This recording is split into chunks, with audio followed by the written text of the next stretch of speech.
This is a video that's more about producing content, whether it's for YouTube or social media, and less about web design.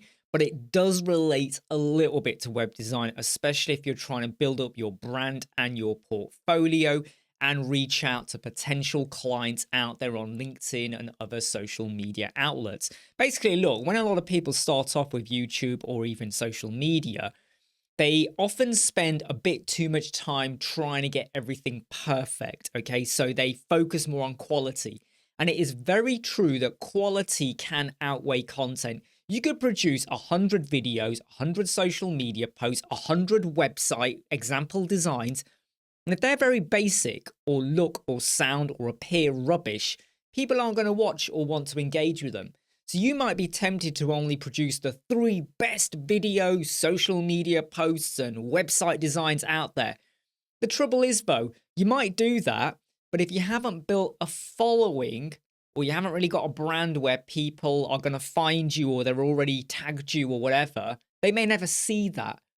And I would say that quantity outweighs quality at the start.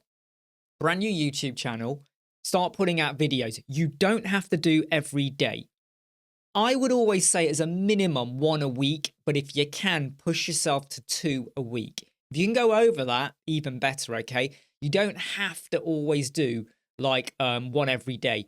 Some of us, we have so much to say. It's not because we're competing against one another. It's just we have stuff we want to get out there. We want to move with the times or whatever. So we might put out more regularly.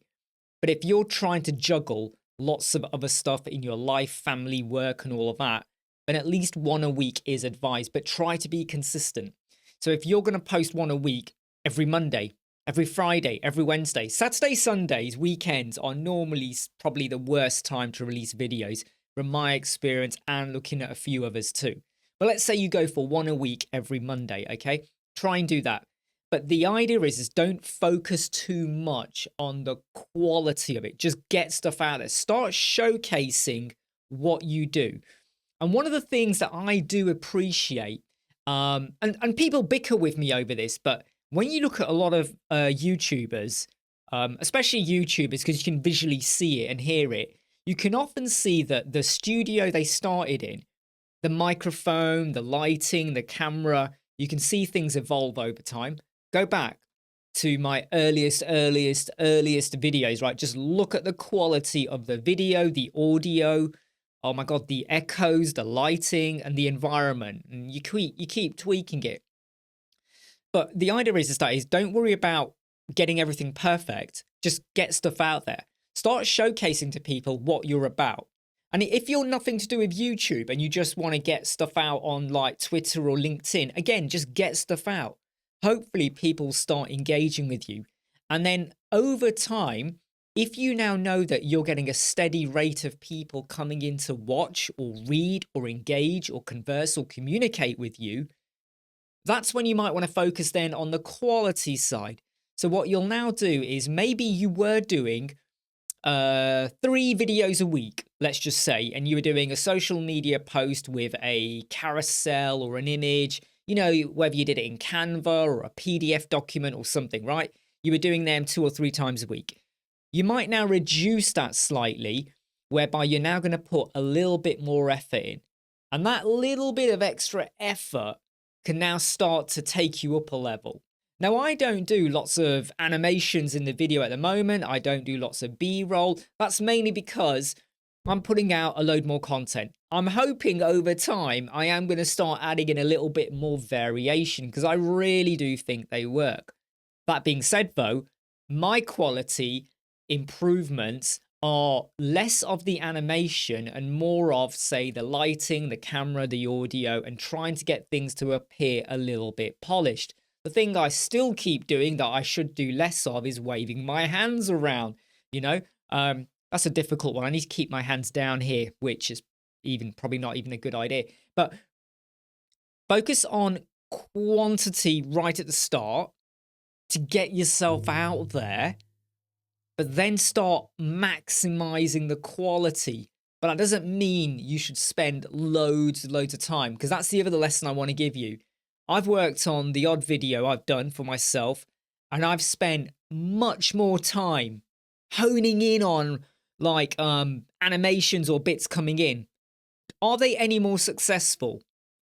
Very difficult to be sure, because I could release another video that has very little animations and stuff in, and it does just as good. And I think a lot of it just comes down to the content, the stuff you put out. I would recommend, though, that when you are working on your images or your YouTube thumbnail art, or even on LinkedIn, when you put out a carousel, the very first image, right? You got to make sure that you do make it worthy, okay? I cringe at some of the YouTube video thumbnail art I put out, and I literally am like, what was I thinking when I did that? Why did I do that? Think a little bit about the quality, okay? Think about the fact that you may have a topic, and it could be a LinkedIn, I keep saying, right, other outlets, social media, because I don't want you to think this is just about YouTube. But even on LinkedIn, you might say, here's the top 10 things you need to do to grow as a brand. And you might have like, like a PDF document, and people can slide through it on LinkedIn. You may have a really engaging topic that's going to make people go, but if that very first image or the cover of the carousel or whatever doesn't like make me go, ooh, I want to click, I ain't clicking. All right. It's like when you walk through a shopping mall, you got loads of shops. What is on the window display often drives you inside. Okay. So when you're starting off, and if you are a YouTuber or you're thinking of it, start planning out like what videos you're going to do. Okay. Start thinking about your first 10 videos, right? I seriously mean this. Think of your 10 videos, get them recorded, right? Then start releasing them 2 a week. So that's 5 weeks of content out there, right? So 5 weeks. And if you get those 10 done, now they're going out, by the time you get to week 3, you're now halfway through your 5-week window. Start doing some more so that you're always ahead of the game, because there will be content you can record that is relatively evergreen, right? It doesn't have to be out right now, but you should get it out, and there's a chance that people might watch it. It might be about search engine optimization. It might be about understanding different page builders or WooCommerce or stuff like that. But have a think about what you're going to do for your first 10 videos, and then start thinking a little bit more. Look at your content. Look at what people are liking or commenting on the most, and you will learn from that. And then you start to improve over time, okay? And that's where the quality kicks in. But I always feel that when you start off, right, if you're not putting out content consistently and regularly, you're going to miss the trick, all right? Hey, I'm Imran Web Squadron. I hope you like, subscribe, share, and follow. I'll see you soon. Take care. Bye.